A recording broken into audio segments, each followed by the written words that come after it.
Associate sponsor UltraTech cement. Pune लोकसभेचे महाविकास आघाडीचे उमेदवार आमदार रवींद्र धंगेकर आता आपल्या सोबत आहेत। उद्या मतमोजणी अवघे काही तास आता उरलेले आहेत आणि काय निकाल लागेल, काय एकूण चित्र असेल उद्याचं, काय साधारणतः या वेळपर्यंत चित्र स्पष्ट होईल। उद्या काही धाकधूक आहे मनात, काय वाटतं? अजिबात धाकधूक नाही। गेल्या 10 निवडणुका मी पुणे शहरात लढलो आहे आणि पुणे शहरात लढत असताना 10 निवडणुकीचा मला अंदाज असतो। ह्या निवडणुकीतला बी माझ्या कार्यकर्त्यांना बोलून मी अंदाज सांगितला आहे।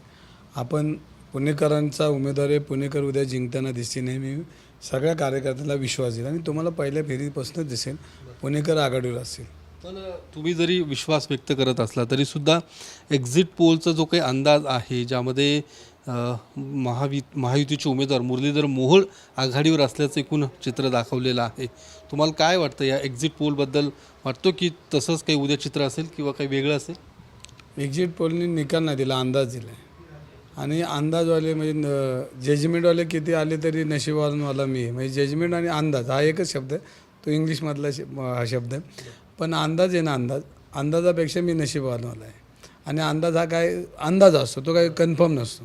आणि ज्यांनी जे अंदाज दिलेत तर ते अंदाज उद्या तुम्हाला पहिल्या फेरीपासून त्यांचे अंदाज ज्यांनी तुमच्याकडे हा दिला आहे डाटा, त्यांनाच परत एकदा फोन करून त्यावेळेला तुम्हाला त्यांची बाईट घ्यावी लागेल, ज्यांनी अंदाज दिला की असं काय झालं। पण मग विजयाचा जल्लोषाची तयारीसुद्धा सुरू झालेली आहे, बॅनरबाजी ठिकठिकाणी लावण्यात आलेली आहे। खासदार म्हणून जिकडे तिकडे जे काही चर्चा सुरू झाली, काय वाटते बॅनरबाजी आणि सगळ्या जल्लोषाच्या तयारी? बघा, पेटीमध्ये मतदान केलं आहे आणि जर अंदाजावर निवडणुका झाल्या तर आमच्याकडं आमचे नेते स्वर्गीय काकावडके आम्हाला नेहमी म्हणायचे, जर पेंटर बोर्ड लावून आणि भिंती रंगून जर कोण नगरसेवक असेल तर मग पेंटरच नगरसेवक झाले असते पुण्यात। तर तसं काय नाही, कोणी अंदाज केल्यामुळे मग ते नाही काय होणार खासदार। अंदाज करणारे खासदार व्हायची इच्छा असेल ना, पण अंदाजावर काय होत नाही। ह्याच्या वस्तुस्थिती वेगळी होती, पुणेकर रस्त्यावर होते, पुणेकर माझ्या पाठीशी होते। हे माझं चित्र तुम्हाला उद्या सकाळीपासून चालू होईल। काय दिसेल उद्याचं चित्र नेमकं काय असेल? विजयाचा विश्वास आहे तुम्हाला? पुणेकर जिंकताना दिसेल आणि पुणेकरच गुलाल खेळतील। काय लीड, काय अंदाज व्यक्त करता? आता तुम्ही माझ्या लीडचं खिल्ले उडवता। खिल्ली, पण तुमचा एक अंदाज असेल ना स्वतःचा एक?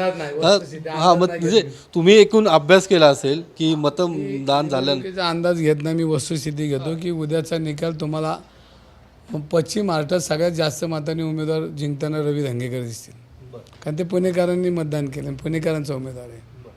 पण मग काय तुम्ही या सगळ्या निकालाच्या आधी देवदर्शन करून आलेला आहात, काय काय एकूण सगळं काल तुम्ही जेजुरी वगैरे या सगळ्या भागात गेला? ते कुलदैवत आहे, कुलदैवताला जाणं भागच आहे, ते दर्शनाला दरवर्षी जातो आणि ह्या वर्षभरात मग आता 2-3 दिवस मध्ये गॅप पडला होता, म्हणजे सगळे तो तुमचा राजपूत सगळं संपलं होतं।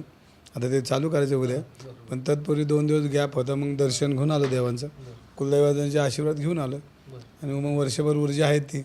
छत्रपतींच्या पन्हाळ्याला बी जाऊन आलो, अंबा मातेला आपलं महालक्ष्मीला जाऊन आलो, परत ज्योतिबाला जाऊन आलो, पन्हाळा गडावर जाऊन आलो, छत्रपतींचे आशीर्वाद घेतले। मी आता सगळं तयारी करून आलेलं आहे आणि ऊर्जा आपल्याला वर्षभर पुढच्या राहणार आहे। उद्या काय, उद्या विश्वास आहे उद्या सगळा निकाल तुमच्या बाजूनेच असेल? पुणेकर जिंकताना दिसतील आणि पुणेकर उद्या गुलाल खेळतील, हा माझा विश्वास आहे आणि 100% हा विश्वास खरा ठरणार आहे।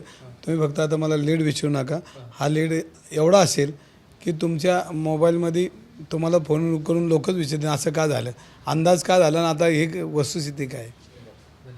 तर जरी एक्झिट पोलमधला अंदाज वेगळा असला तरीसुद्धा उद्या गुलाल माझाच असेल। उद्या निश्चितच पुणेकर विजय होतील, पुणेकरांचा उमेदवार विजय होईल असा विश्वास रवींद्र धंगेकर या ठिकाणी व्यक्त करतायत।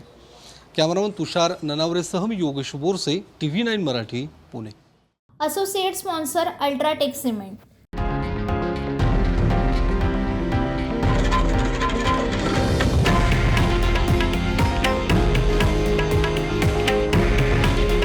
हे आहे देशातील नंबर 1 न्यूज नेटवर्क आणि आपण पाहत आहात TV9 मराठी। काळजी तुमची, हित महाराष्ट्राचं।